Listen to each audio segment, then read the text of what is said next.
بسم اللہ الرحمن الرحیم۔ شروع اللہ کے نام سے جو نہایت مہربان اور رحم کرنے والا ہے۔ میں تمہیں طلاق دینا چاہتا ہوں۔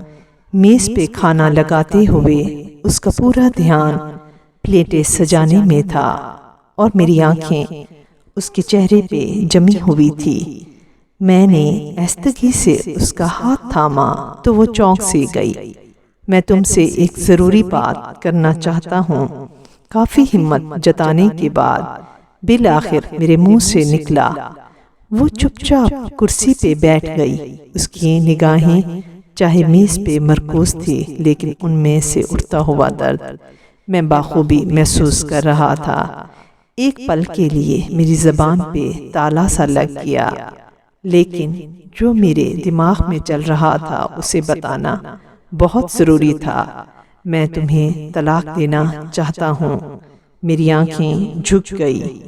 میری امید کے برعکس اس نے کسی قسم کی حیرانی یا پریشانی کا اظہار نہ کیا، بس نرم لہجے میں اتنا پوچھا، کیوں؟ میں نے اس کا سوال نظر انداز کیا۔ اسے میرا رویہ گرا گزرا۔ ہاتھ میں پکڑا چمچ فرش پہ پھینکنے کے بعد وہ چلانے لگی اور یہ کہہ کر وہاں سے اٹھ گئی کہ تم مرد نہیں ہو۔ رات بھر ہم دونوں نے ایک دوسرے سے بات نہیں کی۔ وہ روتی رہی۔ میں جانتا تھا کہ اس کے لیے یہ جاننا ضروری ہے کہ آخر ہماری شادی کو ہوا کیا ہے۔ میرے پاس اسے دینے کے لیے کوئی تسلی بخش جواب نہیں تھا۔ اسے کیا بتاتا کہ میرے دل میں اس کی جگہ اب کسی اور نے لے لی ہے۔ اب اس کے لیے میرے پاس محبت باقی نہیں رہی۔ مجھے اس پہ ترس تو بہت آ رہا تھا اور ایک پچھتاوا بھی تھا، لیکن اب میں جو فیصلہ کر چکا تھا اس پہ ڈٹے رہنا ضروری تھا۔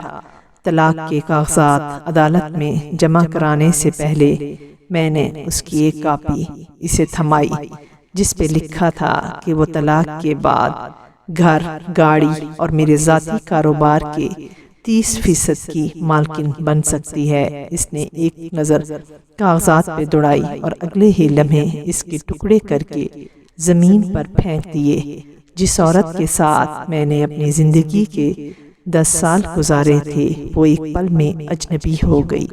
مجھے افسوس تھا کہ اس نے اپنے انمول جذبات اور قیمتی لمحے مجھ پہ ضائع کیے، لیکن میں بھی کیا کرتا۔ میرے دل میں کوئی اور اس حد تک گھر کر چکا تھا کہ اسے کھونے کا تصور ہی میرے لیے ناممکن تھا۔ بالآخر وہ ٹوٹ کے بکھری اور میرے سامنے ریزہ ریزہ ہو گئی۔ اس کی آنکھوں میں آنسوں کا سمندر امڈ آیا۔ شاید یہی وہ چیز تھی جو اس طلاق کے بعد میں دیکھنا چاہتا تھا۔ اگلے روز پورا دن اپنی نئی محبت کے ساتھ گزار کے جب میں تھکا ہارا گھر پہنچا تو وہ میز پہ کاغذ پھیلائے کچھ لکھنے میں مصروف تھی۔ میں نے اس پہ کوئی دھیان نہ دیا اور چاہتے ہی بستر پہ سو گیا۔ دیر رات جب میری آنکھ کھلی تو وہ تب بھی کچھ لکھ رہی تھی۔ اب بھی میں نے اس سے کوئی سوال نہیں کیا۔ صبح جب میں اٹھا تو اس نے طلاق کی کچھ شرائط میرے سامنے رکھ دی۔ اسے میری دولت اور جائیداد میں سے کچھ نہیں چاہیے تھا۔ وہ بس 1 مہینہ مزید میرے ساتھ رہنا چاہتی تھی۔ اس 1 مہینے میں ہمیں اچھے میاں بیوی کی طرح رہنا تھا۔ اس شرط کی ایک بڑی وجہ ہمارا بیٹا تھا جس کے کچھ ہی دنوں میں امتحانات ہونے والے تھے۔ والدین کی طلاق کا اس کی تعلیم پر برا اثر نہ پڑے، اس لیے میں اس کی یہ شرط ماننے کو تیار تھا۔ اس کی دوسری اور اہمانہ شرط یہ تھی کہ میں ہر صبح اسے اپنی باہوں میں اٹھا کے گھر کے دروازے تک چھوڑنے جاؤں، جیسا شادی کے ابتدائی دنوں میں کرتا تھا۔ وہ جب کام پہ باہر جانے لگتی تو میں خود اسے اپنی باہوں میں اٹھا کے دروازے تک چھوڑنے آتا تھا۔ حالانکہ میں اس کی یہ بات ماننے کو تیار نہیں تھا، لیکن ان آخری دنوں میں اس کا دل توڑنا مناسب نہیں لگ رہا تھا، اس لیے میں نے یہ شرط بھی مان لی۔ اس کی ان شرائط کے بارے میں جب میں نے اپنی نئی محبت سے ذکر کیا تو وہ ہنس بولی، وہ چاہے جو بھی کر لے، ایک نہ ایک دن طلاق تو اسے ہونی ہی ہے۔ میری بیوی اور میں نے اپنی طلاق کے معاملے سے متعلق کسی اور سے ذکر نہ کیا۔ شرط کے مطابق پہلے دن جب مجھے اسے اٹھا کے دروازے تک چھوڑنے جانا تھا تو وہ لمحات ہم دونوں کے لیے بے حد عجیب تھے۔ ہچکچاتے ہوئے میں نے اسے اٹھایا تو اس نے اپنی آنکھیں بند کر لی۔ اتنے میں تالیوں کی ایک گونج ہم دونوں کے کانوں میں پڑی۔ پاپا نے مما کو اٹھا لیا۔ ہمارا بیٹا خوشی میں جھوم رہا تھا۔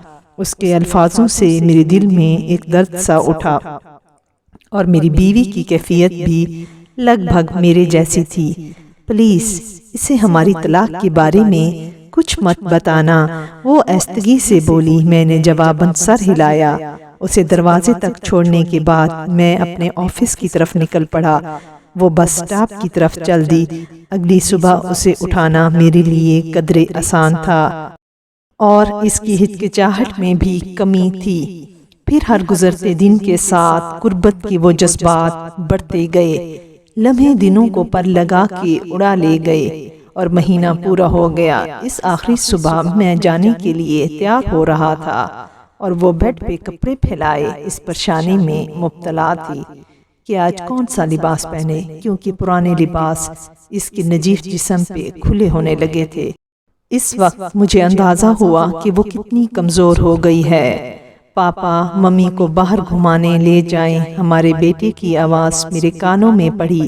اس کے خیال میں اس پل یہ ضروری تھا کہ میں کسی طرح اس کی ماں کا دل بہلاؤں۔ میری بیوی بیٹی کی طرف مڑی اور اسے سینے سے لگا لیا۔ یہ لمحہ مجھے کمزور نہ کر دے، یہ سوچ کے میں نے اپنا رخ موڑ لیا اور میں اسے وہیں چھوڑ کے اپنی گاڑی کی طرف بڑھا۔ تیز رفتار میں گاڑی چلاتے ہوئے بار بار ایک خوف میرے دل میں گھر کر رہا تھا کہ کہیں میں کمزور نہ پڑ جاؤں، اپنا فیصلہ بدل نہ دوں۔ میں نے اس گھر کے دروازے پہ بریک لگائی جہاں نئی منزل میرا انتظار کر رہی تھی۔ دروازہ کھلا اور وہ مسکراتے ہوئے میرے سامنے آئی۔ مجھے معاف کر دو، میں اپنی بیوی کو طلاق نہیں دے سکتا۔ میرے منہ سے نکلے یہ الفاظ اس کے لیے کسی دھماکے سے کم نہ تھے۔ وہ میرے پاس آئی اور ماتھے پہ ہاتھ رکھ کے بولی، شاید تمہاری طبیعت ٹھیک نہیں ہے یا پھر تم مذاق کر رہے ہو۔